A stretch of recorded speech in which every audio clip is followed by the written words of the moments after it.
থাকবো লাই সৌরে বাবু, কিন্তু আপনি আমার ছেড়ে খুব ভালোটা থাকবেন, আর আপনার ভালোর জন্য আমি নিজের প্রাণটাও দিতে পারি সৌরে বাবু। তবে আপনি চিন্তাটা করবেন লাই, আমি সে আপনার জীবনে খড়কুটোর মতো হয়েছিলাম, আর আজ আমি আপনার জীবন থেকে আবার খড়কুটোর মতোই ভেসে তো গেলাম।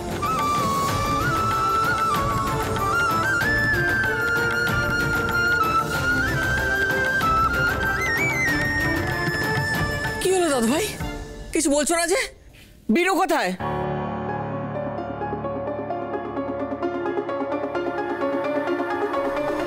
মিনু এখানে আর ফিরবে না।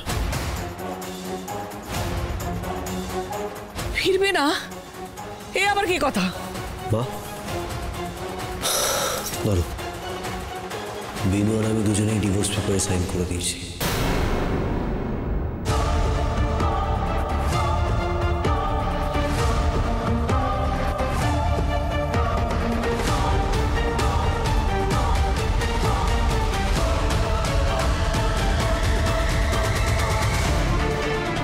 বলি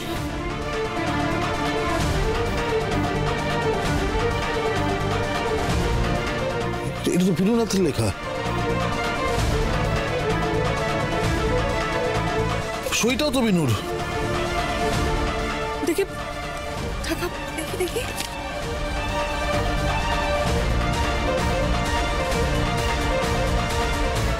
প্লিজ, কি হয়েছে আমায় দয়া করে বলবি প্লিজ?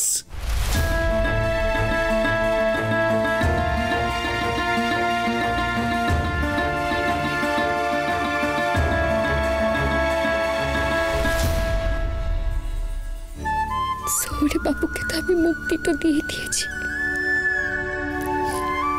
কিন্তু ও ঠাকুর ওনার থেকে দূরে তো থাকার কষ্টটা থেকে যাবে, মুক্তিটা পাচ্ছি নাই। আমার মন যে কোনোভাবে মানছে নাই গো ঠাকুর। তবে ও বাড়িতে ফিরে যাওয়ার সমস্ত পথটা আমি নিজের হাতটাতে বন্ধ করে দিয়েছি। মা তো আমার কষ্টটা তুমি কমিয়ে দাও বটে, আমায় তুমি পথটা দেখাও বলো।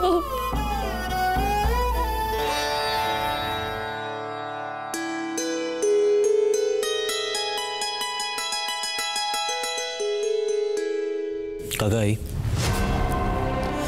বিনু স্বেচ্ছায় সজ্ঞানে এই সইটা করেছে ডিভোর্স পেপারে।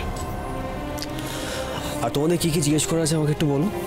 তোমাদের সব প্রশ্নের উত্তরই তো আমি দিচ্ছি এক এক করে। একটাই রিকোয়েস্ট করবো যে তোমাদের যদি আর কিছু জিজ্ঞেস করার থাকে তোমরা প্লিজ একেবারে জিজ্ঞেস করো আমাকে, কারণ এই প্রসঙ্গটা নিয়ে আমি বারবার কোনো কথা বলতে চাই না। অসম্ভব, এটা অসম্ভব। এটা বিনু কিছুতেই করতে পারে না। এই বাড়ি থেকে কাউকে কিছু না বলে চলে যাওয়াটা ওর অন্যায়। ও নিজেই এত বড় সিদ্ধান্ত নিয়ে নিল। ও নিজে থেকেই বিবাহ বিচ্ছেদের কাগজে সইও করে দিল, আমার সঙ্গে একটা কথা পর্যন্ত বললো না। মা, যা হারিয়ে যায় তাকে আগলে ধরে বসে থাকলে তো চলবে না, না? শুধু যাওয়া আসা, শুধু স্রোতে ভাসা, এটাই আমাদের জীবনের নিয়ম। একটা মানুষ চলে গেছে বলে তাকে ধরে বসে থাকলে তো চলবে না, তাই না? আমি রুক্মিণীর বাবাকে ফোন করেছিলাম, কালকে উনি আসবেন। সামনে কত বড় একটা কাজ, আমার একমাত্র ছেলের বিয়ে বলে কথা, ধুমধাম করে বিয়েটা দিতে হবে না?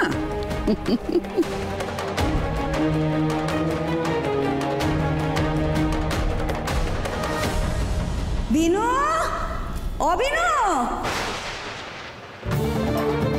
কোথায় গেলি বিনু? অবিনু,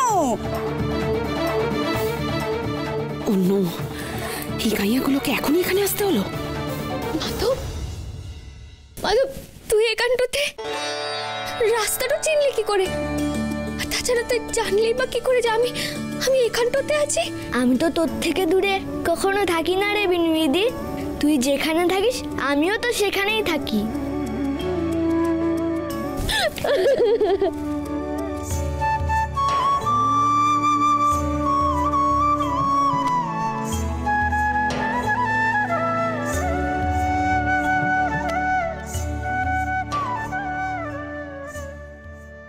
কি ব্যাপার আপনারা?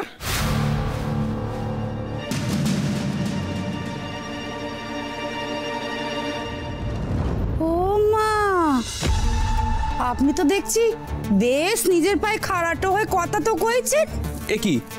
এ কি ধরনের ননসেন্স কথাবার্তা? না না না, আপনারা রাগটা করবেন না। আমরা তো খবরটা পেলাম যে বিয়ানের শরীর খারাপ, তাই আমরা ছুটতে ছুটতে এলাম। যাক বিয়ান, আপনি মাধবের কৃপায় ভালোটা আছেন, নিশ্চিন্তরা হলাম। আসলে জামাই বাবা জীবন আর বন্ধুরা তাড়াহুড়ো করে চলে এলেন কি না, আমার তো বিনুকে নিয়ে রাতের বাস ধরে আসার কথা, কিন্তু ও আমাদের না জানিয়েই চলে এসেছে। সেই মেয়ের আক্কেল বুদ্ধি তো কিছু আছে, কেউ এমন কাজ করে না বলে চলে আসে। সত্যিই তো। আর এদিকে আমার বাপ একখানা আছে, সে তো সারাক্ষণ এই বিনু বিনু বিনু করে একেবারে অক্কা যাওয়ার জোর। হ্যাঁ, তা নয় তো কি। আরে বাবা, জামাই বাবা জীবন একখানা ফোন দিয়েছিল, কিন্তু সেই মেয়ে কি করেছে, ওই ফোনখানা রেখেছে বন্ধ করে। সে কোথায়, ডাকুন তাকে। ঠেঙিয়ে বিষ ঝেড়ে আজকে আমি এখান থেকে বিদায় হব। হ্যাঁ, আরে দেবা রে দেবা, বক বক বক বক। আরে কি বলবোটা কি, বিনু এ বাড়িতে নেই।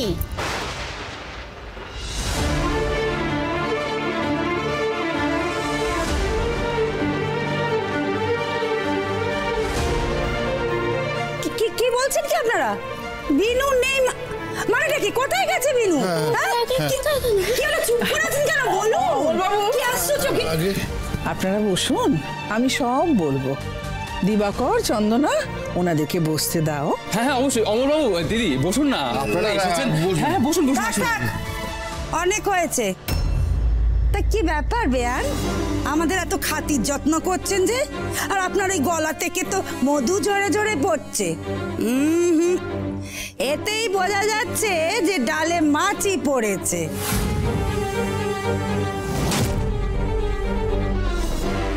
আচ্ছা, একটু ঝেড়ে কাশুন তো, বলুন তো আমাদের মেয়েটা কোথায় গেছে?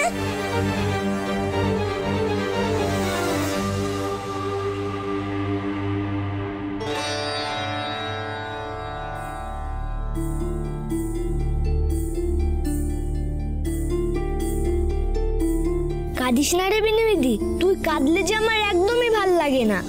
আর এতই যদি তুই নিজের কেষ্ট ঠাকুরকে ছেড়ে কষ্ট পাচ্ছিস, তাহলে ছাড়লি বা কেন?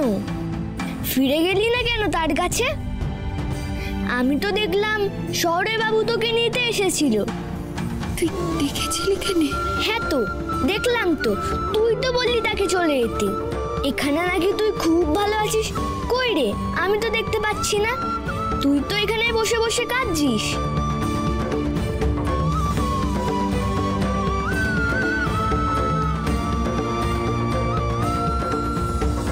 না না, আমার বিনিময়ে এমনটা করতে পারে?